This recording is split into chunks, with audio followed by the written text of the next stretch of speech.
Assalamualaikum warahmatullahi wabarakatuh. Saya atas nama Ahmad Faisal Sonda. Di sini saya akan menjelaskan sedikit tentang manajemen sumber daya manusia. Yang pertama yaitu peran sumber daya manusia dalam manajemen menurut perspektif Islam sangatlah penting. Dikarenakan hal ini Islam mengajarkan pentingnya mengelola sumber daya dengan bijaksana untuk mencapai suatu tujuan yang baik dan mendapatkan keberkahan. Adapun salah satunya yaitu yang pertama keadilan dan keseimbangan. Islam mendorong manajemen yang adil dan seimbang dalam memperlakukan semua anggota organisasi atau masyarakat termasuk dalam pengolahan sumber daya manusia. Yang kedua yaitu pendidikan dan pengembangan. Islam menganjurkan untuk memberikan pendidikan dan pelatihan yang memadai kepada semua anggota masyarakat atau organisasi sehingga mereka dapat berkembang secara pribadi dan profesional. Yang ketiga yaitu kerjasama dan solidaritas. Prinsip-prinsip Islam mendorong kerjasama dan solidaritas di antara anggota masyarakat atau organisasi dalam mengelola sumber daya manusia secara efektif. Yang keempat, tanggung jawab dan akuntabilitas. Islam menekankan pentingnya tanggung jawab dan akuntabilitas dalam pengelolaan sumber daya manusia, baik dari segi individual maupun institusional. Yang kelima yaitu keseimbangan antara dunia dan akhirat. Islam mengajarkan agar pengelolaan sumber daya manusia tidak hanya memperhatikan aspek dunia semata, tapi juga memperhatikan aspek akhirat, sehingga tujuan yang dicapai dapat memberikan manfaat baik dalam kehidupan dunia maupun kehidupan setelah mati. Etos dan budaya kerja, yaitu konsep yang mencakup nilai-nilai, prinsip, dan sikap yang diterapkan dalam lingkungan kerja. Keduanya memiliki peran penting dalam menentukan produktivitas, efisiensi, dan kesejahteraan karyawan serta keberhasilan organisasi secara keseluruhan. Etos kerja mengacu pada sikap komitmen individu terhadap pekerjaan mereka. Beberapa aspek utamanya yaitu yang pertama integrasi, disiplin, kerja keras, profesionalisme, inisiatif, kerjasama tim. Penyeleksian dan penetapan sumber daya insani yaitu proses penting dalam manajemen sumber daya manusia yang bertujuan untuk memastikan bahwa organisasi memiliki karyawan yang tepat untuk memenuhi tujuan dan kebutuhan bisnis. Adapun langkah-langkah aspek penting dalam proses penyeleksian dan penetapan sumber daya manusia yaitu yang pertama yaitu perencanaan SDM, analisis kebutuhan deskripsi pekerjaan. Terus yang kedua rekrutmen, salah satunya yaitu sumber rekrutmen, proses rekrutmen. Yang ketiga seleksi, yaitu penyaringan aplikasi, tes seleksi, wawancara, pemeriksaan referensi, dan tes media. Terus yang keempat yaitu penetapan. Penetapan yaitu penawaran kerja. Yang kedua negosiasi, yang ketiga kontrak kerja. Yang kelima orientasi dan induksi. Yang keenam evaluasi dan pemantauan, yaitu meliputi evaluasi kinerja, feedback, dan pengembangan. Perjanjian kerja sumber daya insani yang mana kesepakatan formal antara pemberi kerja dan karyawan yang mengatur hak elemen utama dari perjanjian kerja yaitu yang pertama yaitu identitas para pihak, yang kedua jabatan dan deskripsi pekerjaan, yang ketiga masa kerja, yang keempat gaji dan tunjangan, yang keenam jam kerja, yang ketujuh hak dan kewajiban, yang kedelapan kebijakan dan prosedur, yang sembilan pengakhiran kontrak, yang kesembilan kerahasiaan dan non kompetisi, yang kesepuluh penyelesaian sengketa. Penyelesaian, peningkatan dan mutasi sumber daya insani.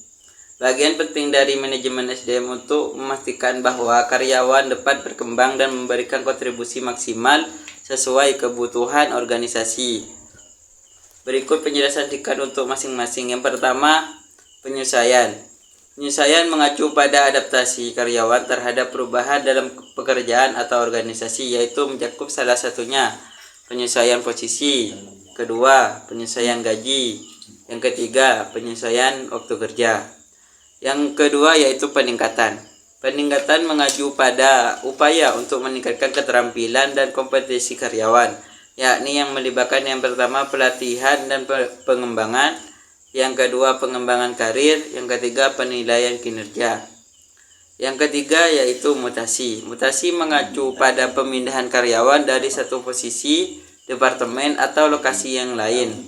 Dapat dilakukan karena beberapa alasan. Yang pertama yaitu rotasi pekerjaan, yang kedua promosi, yang ketiga transfer lateral, yang keempat relokasi. Kompensasi atau gaji, di mana imbalan yang diberikan kepada karyawan atas pekerjaan yang mereka lakukan untuk perusahaan atau organisasi. Kompensasi dapat berupa gaji pokok, tunjangan, bonus, insentif, dan bentuk penghargaan finansial lainnya. Yaitu komponen-komponen kompensial atau gaji meliputi yang pertama gaji pokok, misalnya bulanan atau mingguan. Yang kedua tunjangan, seperti tambahan gaji untuk tunjangan transportasi, kesehatan, makan, dan perumahan. Yang ketiga bonus, yaitu pembayaran tambahan yang diberikan berdasarkan kinerja individu atau perusahaan. Yang keempat insentif, misalnya komisi penjualan. Yang kelima yaitu lembur. Tujuan kompensasi yaitu yang pertama motivasi, yang mana meningkatkan semangat kerja dan produktivitas karyawan. Yang kedua retensi, yaitu mempertahankan karyawan berbakat agar tidak pindah ke perusahaan lain. Yang ketiga rekrutmen, menarik kandidat berkualitas untuk bergabung dengan perusahaan. Yang keempat keadilan, memastikan pembayaran yang adil dan kompetitif sesuai dengan pasar tenaga kerja dan kontribusi karyawan. Evaluasi kinerja. Evaluasi kinerja adalah proses penilaian terhadap kinerja seseorang karyawan berdasarkan standar yang telah ditetapkan oleh perusahaan.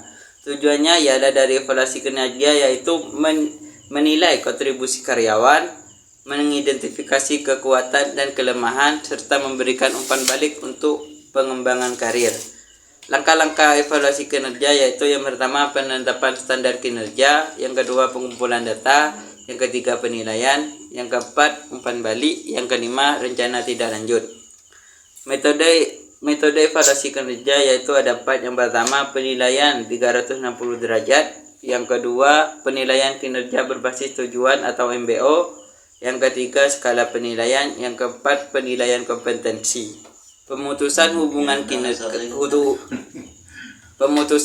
kerja atau PHK. PHK di mana proses penghentian hubungan kerja antara karyawan dan perusahaan. PHK dapat terjadi karena perusahaan penutupan divisi atau kinerja karyawan yang tidak memadai. Prosedur PHK yaitu yang pertama identifikasi alasan PHK, yang kedua komunikasi, yang ketiga dokumentasi, yang keempat kompensasi, yang kelima dukungan pasca PHK.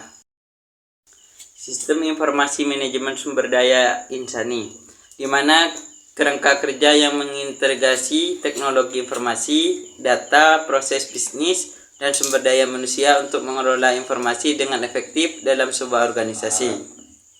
Tujuan utama dari sistem ini yaitu untuk mendukung pengambilan keputusan, meningkatkan efisiensi operasional, dan memungkinkan koordinasi yang lebih baik antar berbagai departemen.